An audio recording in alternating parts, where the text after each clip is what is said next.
Hey guys, how you doing? Welcome to episode 3 from the series of Top 20 Nursing Interview Questions. And that brings us to question number 10. We've already answered 9 questions. If you haven't watched my previous episodes in this series, go back, watch them. I'll put them down in the description box, and if you like them, give them thumbs up. Alright, let's go to question number 10. At this stage of the interview, the questions are gonna be more towards nursing and your nursing skills. After that, it's gonna be towards your leadership skills and management. How would you deal with an anaphylactic reaction?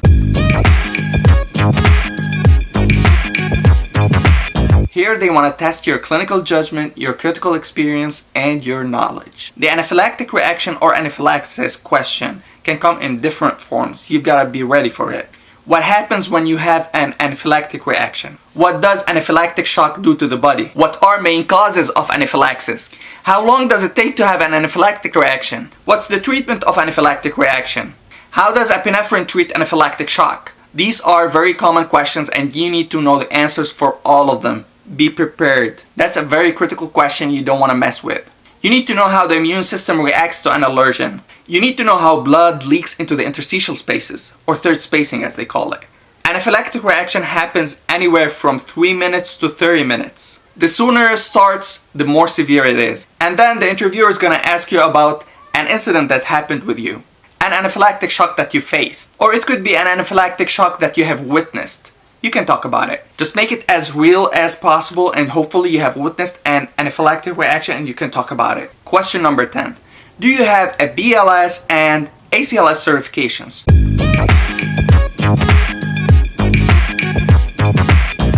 Bear in mind, these 2 certifications are very important to work in the United States, and some hospitals, they don't employ you if you don't have these certifications. BLS and ACLS certifications should be from the AHA, which is the American Heart Association. If you have no idea what those is, you need to Google them. You need to find a way to get those certifications because they play a huge part in your nursing interview. If you are a new graduate from the United States, then you don't have to worry about them. But if you are an international nurse, those certifications will give you an edge. Question number 12. Talk about a performance improvement project that you have worked on or at least participated in.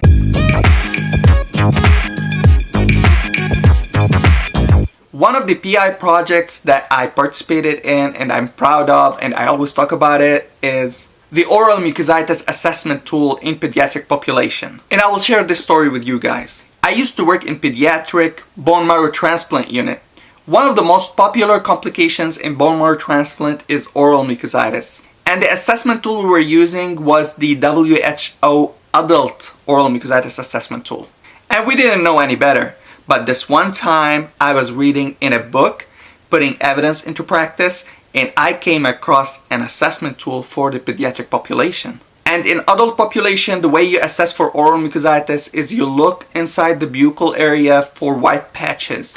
So we used to do the same thing in pediatric population, and that is the first sign of oral mucositis. And then you start the algorithm to treat oral mucositis. But in pediatric population, there is one earlier sign you should look for, which is the voice of the baby.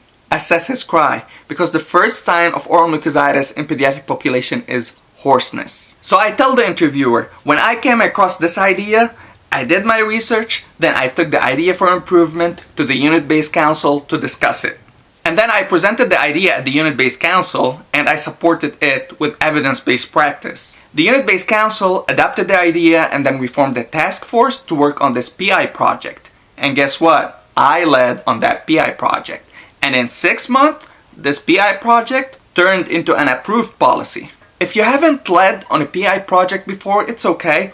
If you haven't participated in a PI project before, now it's the time. Go ask your manager about PI projects that are ongoing on your unit and participate in one of them. And if you work in a small hospital and there are no PI projects going on, when you get asked that question, just make up a story. And that brings us to question number 13. How do you seek professional development? You can answer that question in so many different ways. You need to have membership in professional organizations. You could go to conferences. You could have memberships in nursing and medical journals. You could be working on your specialty certification. And if you don't know what a nursing specialty certification is, you need to watch my video. I'm gonna put a link up here. Specialty certification or a nationally certified nurse is very, very important in the United States. And if you have that, you will have way more chances in nailing that job. Professional development could be attending and participating in junior clubs. And if you don't know what a junior club is, you need to know. I made a very beautiful video about that. I'm gonna link it down in the description box. Go watch it when you have spare 15 minutes. Participating in research is professional development. Seeking higher degrees is professional development. I mean, you name it. Professional development is everywhere. And if you are a legit nurse, you need to be seeking professional development every single day. Question number 14. What are your short-term goals and long-term goals? And speak about them.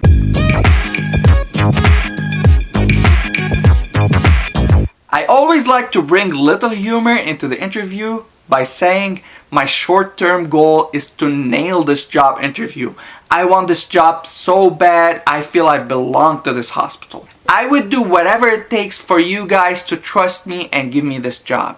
Long-term goals, it could be anything. It could be a master's degree, a specialty certification, a nurse practitioner. But one of my most favorite long-term goals that I always like to talk about, I say, my long-term goal is that one day I will be one of the pillars in your institution. And trust me, that will blow their mind away. That brings us to question number 15 and the last question in today's episode.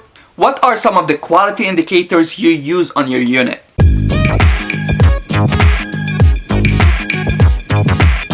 And the purpose of this question, they want to see how much are you involved in your unit and how much are you aware of the quality indicators and do you actually care about improving them?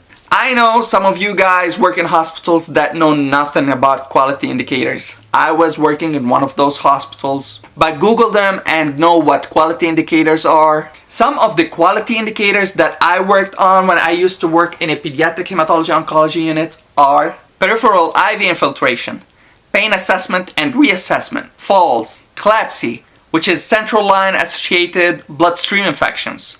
Different units have different quality indicators. Critical care unit is different from adult medical surgical unit, which is different from a peds oncology unit, which is even different from a peds unit. So you need to know quality indicators related to your specialty. This brings us to the end of the video. If you liked it, give it a thumbs up. If you haven't watched the previous episodes, go watch them. I'll link them in the description box. There's 5 more questions. Look out for those because I saved the best for last. And if you're new to this channel, please go ahead and click that subscribe button. Click the bell to be notified with new videos. And remember, to nail a job, you need to be an Alphaslice.